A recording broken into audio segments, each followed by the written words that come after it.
Assalamualaikum warahmatullahi wabarakatuh. Oke, pada kesempatan kali ini saya ingin menjelaskan mengenai tambahan dari sistem yang saya sudah buat, yaitu sistem inventory gudang berbasis web dan SMS Gateway. Pada penjelasan kali ini saya ada beberapa tambahan fitur dari menu sistem yang saya sudah buat, yaitu uh, mengenai data token, data ATK, dan data menu user lainnya ya.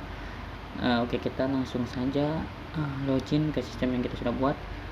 Yaitu jangan lupa juga kita untuk menyalakan SAM-nya ya. Oke, kita langsung login saja.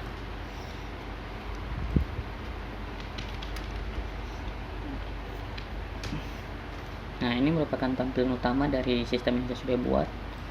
Nah, kita login saja dengan administrator ya. Oke, di sini saya login sebagai administrator ya. Pada penjelasan sistem yang saya sudah buat sebelumnya, di sini kita sudah menjelaskan mengenai data karyawan, data barang masuk, data barang keluar, data pemakaian kabel.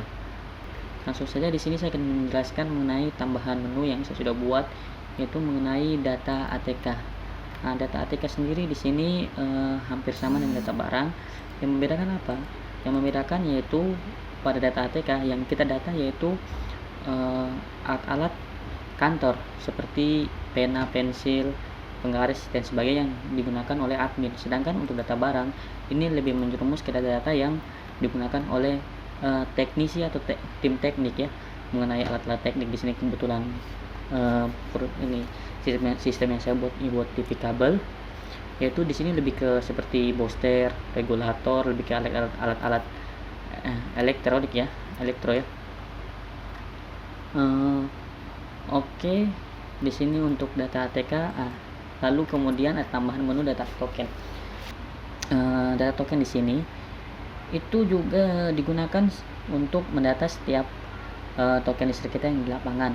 Nah, nanti ketika kita misalnya kita mengisi data token pada data pengisian token di sini, kita isi misalnya sekarang yaitu tanggal 8.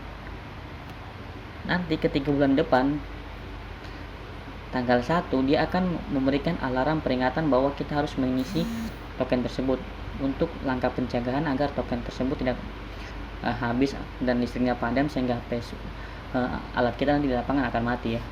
Oke.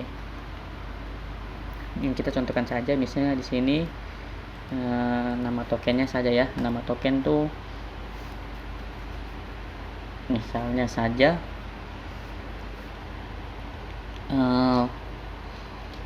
Aldi ya, kita pakai udah Aldi saja. Nomor tokennya misal saja PSU nya misalnya power supply yang ada di lapangan ya, kita pakai nama misalnya saja alamatnya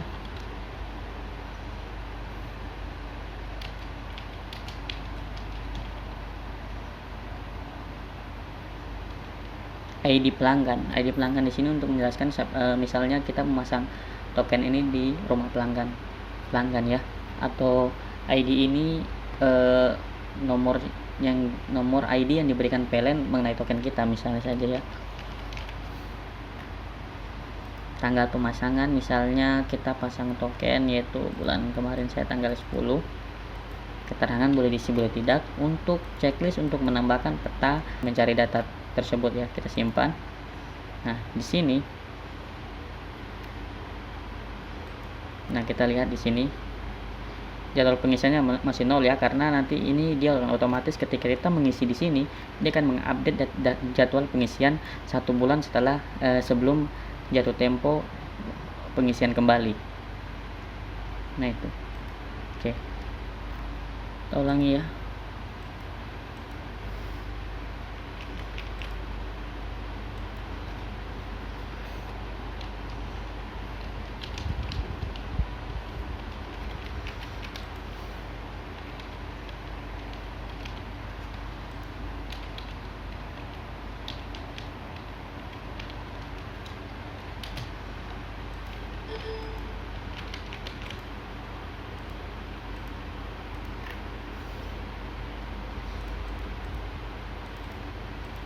Oke, kita sudah tersave ya. Nah, di sini kita bisa edit juga datanya, kita lihat detail isinya ya. Misalkan di sini ya fotonya saya menggunakan foto sembarang, di sini kita bisa menggunakan foto screenshot dari mapnya lokasi dari token tersebut. Oke, di sini kita bisa SMS juga ya. Ketika kita SMS, dia akan mengirimkan ke penanggung jawab atau nomor tertentu yang kita sudah daftarkan di data kontak, yaitu mengenai data alamat token ini tersebut ya. Oke, kita langsung saja pindah ke pada data pembelian. Di sini hampir sama dengan data barang masuk ya. Ketika kita menginputkan, nanti dia akan menambah data pada data ATK sini. Kita lewati saja karena prinsipnya hampir sama dengan barang masuk. Begitu juga dengan pemakaian alat, pemakaian ATK hampir sama dengan pemakaian barang keluar. Ketika kita menginputkan, nanti dia akan mengurangi stok yang ada di data ATK ya. Oke, kita lanjut ke pengisian token. Nah, di sini ada beberapa menu, yaitu misalnya pengisian token, data pengecekan token tidak diisi. Jadi ketika kita hanya mengecek, tokennya masih ada gitu ya. Nah, kita tetap menginputkan di sini supaya untuk menghentikan alarmnya ya. Karena bisa saja misalnya tokennya kita isi 700 dan pemakaian token tidak mencapai 700 sehingga bulan depan kita tidak perlu mengisi. Ya, jadi kita hanya melakukan pengecekan. Tapi ketika kita menginputkan di sini ya. Kita menginputkan di sini misalnya tanggal isinya tanggal 9. Jadwal isinya otomatis 1 bulan kemudian ya. Kita inputkan berarti bulan depan di tanggal 2 karena 1 minggu sebelum pengisian ya. Nah, petugasnya misalnya saja. Nah, kita isi pulsa berapa? Misalnya 100. Ya. Sebelum isi ini adalah KWH dari token yang sebelumnya ya. Sebelum isi misalnya saja 450. Sesudah isi kan, karena kita tidak mengisi, kita hanya melakukan pengecekan, jadi tidak perlu kita isikan.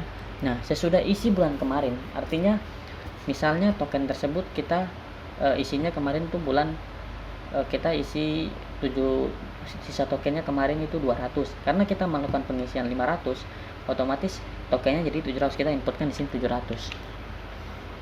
Serangan. Nah, ketika kita simpan, nah di sini kita lihat. Ini untuk mencari pemakaian kita bulan kemarin ya. Nah, di sini kita coba mengisi data pengecekan token yang tiap 2 bulan sekali. Jadi kita bulan ini tidak isi, bulan depan baru kita isi ya. Nah, misalnya saya di sini tanggal isinya yaitu tanggal ini misalnya bulan September, karena kita tidak isi bulan ini, kita otomatis isinya bulan 5 tanggal Oktober tanggal 10 ya. Ini tanggal pengisiannya otomatis kan dari November ya, 1 minggu sebelum pengisian. Misalnya tanggal 3 aja. Nama petugas. Nah, kita pakai token melati dia supaya untuk membedakan. Misalnya kita isi pulsa 500. Sebelum isi pulsanya itu tinggal 250. Sesudah isi jadi pulsa KW-nya 600. Misalnya saja kita isi kita isi saja 400 saja sebelum isi bulan kemarin. Nah, karena 250 sebelum isi bulan ini, otomatis kan sebelum isi bulan kemarin lebih besar daripada sebelum isi bulan sekarang ya. Nah, misalnya karena bulan lalu kemarin tokennya masih 3,5. Oke, di sini kita bisa membantu dengan foto dari tokennya ya, supaya memastikan betul atau tidak. Kita lihat di sini.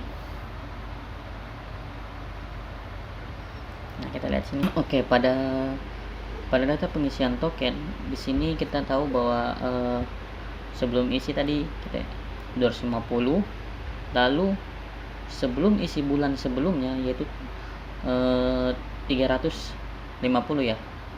Dan untuk mendapat pemakaian kita kurangi sesudah sebelum isi 2 bulan kemarin dikurangi dengan sebelum isi bulan sekarang, sehingga pemakaiannya 100 karena kan kita tidak isi bulan kemarin. Jadi kita untuk mendapatkan pemakaian kita harus mengurangi 2 bulan sebelumnya dikurangi bulan sekarang ya. Oke.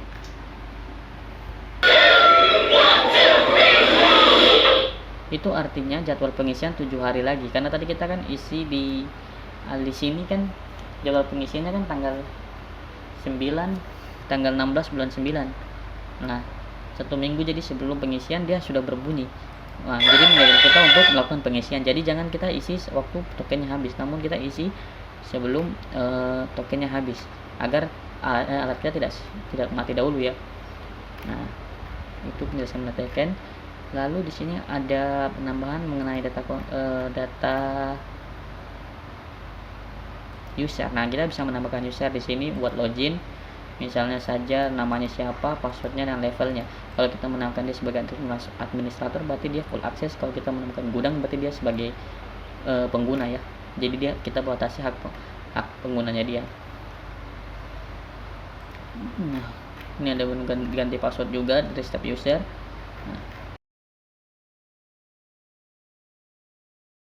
Nah, musik ini berarti data token kita sudah ini waktunya pengisian seperti tadi, cuma membedakan hanya pada saat lagunya ya. Nah, oke. Demikianlah penjelasan dari saya. Semoga aplikasi ini dapat bermanfaat. Terima kasih. Assalamualaikum warahmatullahi wabarakatuh.